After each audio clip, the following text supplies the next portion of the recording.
নমস্কার। আজকের কবিতা বুঝিয়ে বলা। কবি সুকুমার রায়। ও শ্যামা দাস, আয় তো দেখি, বস তো দেখি এখানে।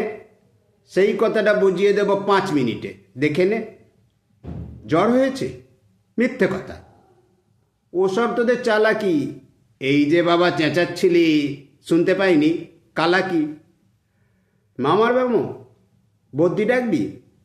ডাকিস না হয় বিকেলে, না হয় আমি বাতলে দেবো বাঁচবে মামা কি খেলে। আজকে তোকে সেই কথাটা বোঝাবো। না বুঝবি তোর মগজে গজাল মেরে গোঁজাবো। কোন কথাটা তাও ভুলেছিস? ছেড়ে দিচ্ছিস হাওয়াতে। কি বলেছিলাম পরশু রাতে বিষ্ণু বোসের দাওয়াতে? ভুলিসনি তো বেশ করেছিস। আবার শুনলে খেতি কি? বড় যে তুই পালিয়ে বেড়াস, মারাস নে যে এদিকই। বলছি দাঁড়া, ব্যস্ত কেন? বস তাহলে নিচুতেই। আজকালকার ছোকরাগুলোর তর্স হয় না কিছুতেই।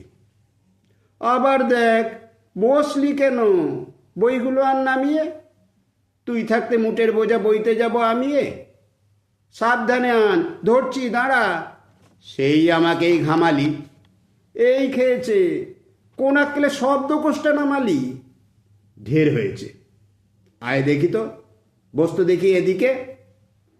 ওরে গোপাল, গোটা কয়েক পান দিতে বল খেদিকে। বলছিলাম কি, বস্তুপিণ্ড সূক্ষ্ম হতে স্থূলেতে, অর্থাৎ কিনা লাগছে ঠেলা পঞ্চভূতের মূলেতে। গোড়ায় তবে দেখতে হবে কোত্থেকে আর কি করে রস জমে এই প্রপঞ্চময় বিশ্বতরুর শিকড়ে। অর্থাৎ কিনা এই মনে কর রোদ পড়েছে ঘাসেতে, এই মনে কর চাঁদের আলো পড়ল তার পাশেতে। আবার দেখো, এরই মধ্যে হাই তোলার মানে কি? আকাশ পানে তা আকাশ খালি, যাচ্ছে কথা কানে কি? কি বললি তুই? এসব শুধু আবোল তাবোল বকুনি।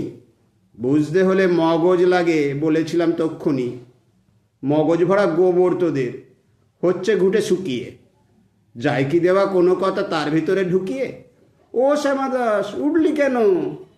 কে বলছে চাস পালাতে? না শুনবি তো মিথ্যে সবাই আসিস কেন জ্বালাতে?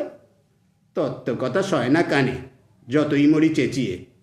ইচ্ছে করে ডান পিঠেদের কান মুলে দিই পেঁচিয়ে। নমস্কার।